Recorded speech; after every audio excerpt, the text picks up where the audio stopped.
How's it going?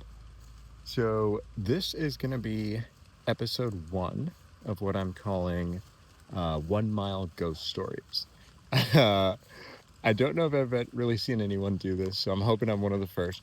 But my name's Armando. I love running, but I also really love ghost stories and everything paranormal. Really, I'm actually here with one of my dogs, little Mango.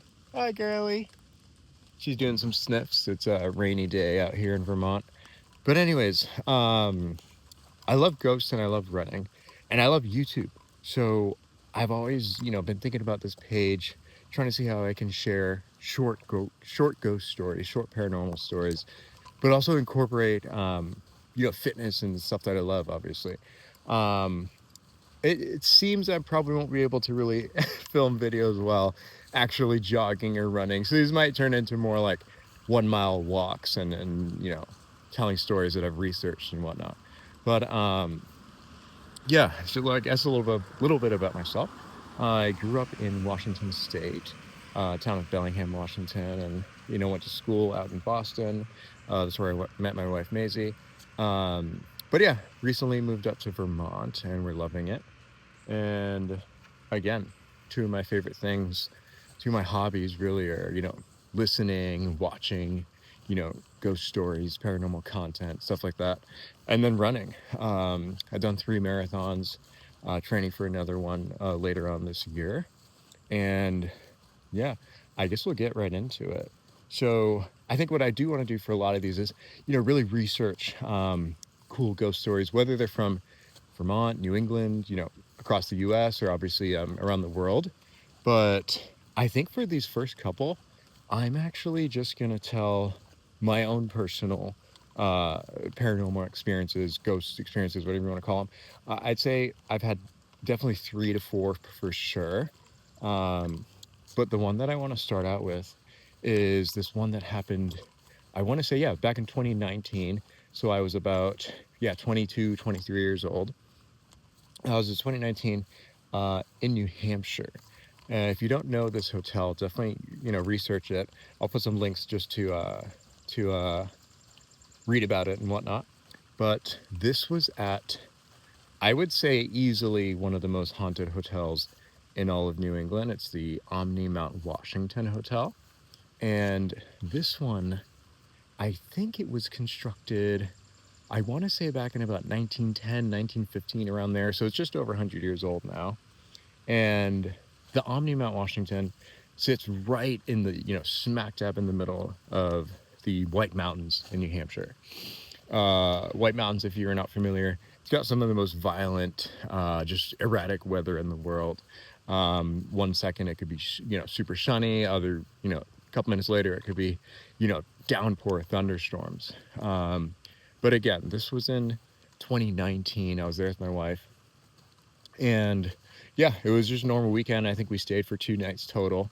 But this was, I believe, on the first night. So, we get to the hotel.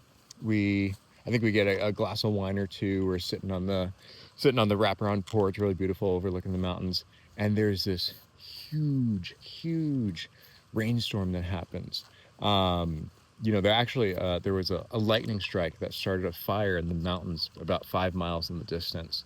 Thankfully, everybody was safe. They let us know that nobody was injured or in danger, but it did start a wildfire. It was pretty pretty amazing actually just to see live. But again, no one was injured. Um, and then we kind of just went back to the room, hung out a little bit, went to dinner, and then maybe about 9 p.m. Yeah, 9 p.m., maybe about 9:30, we went down to their underground bar. It actually used to be a former speakeasy back in the 1920s. And had a couple drinks there. Didn't like get drunk or anything. I'd say total of like 2, 3 drinks. So that was really fun. And we get back to our room. I want to say this is about maybe 11:15, 11:30. Just put on the TV, showered, went to bed. And fast forward, I want to say it was about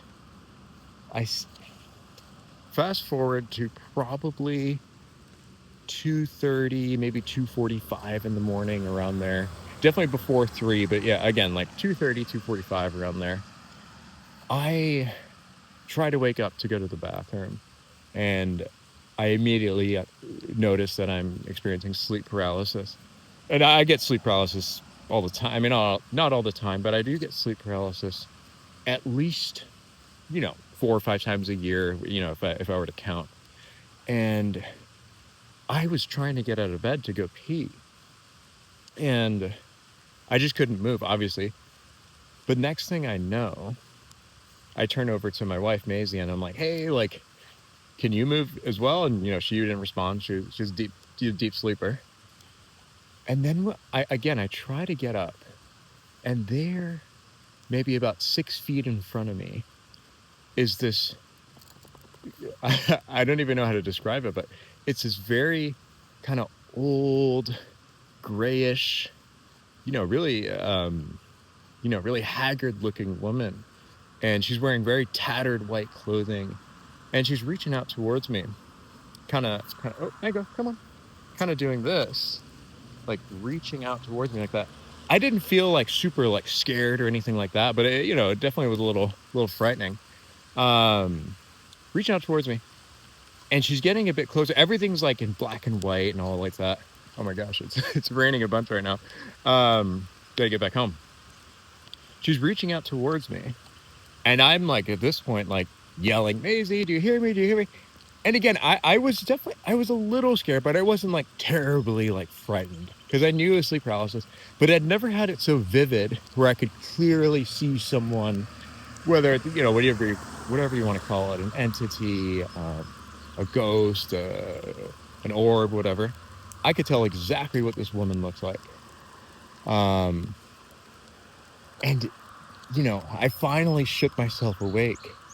Finally, after what felt like 10 or 15 minutes, although I'm sure it was only, just a few seconds, finally shook myself awake. It was about 2:50, 2:55 in the morning. And, got to the bathroom, went back to bed. And when I woke up, I felt like I had slept for about 20 hours.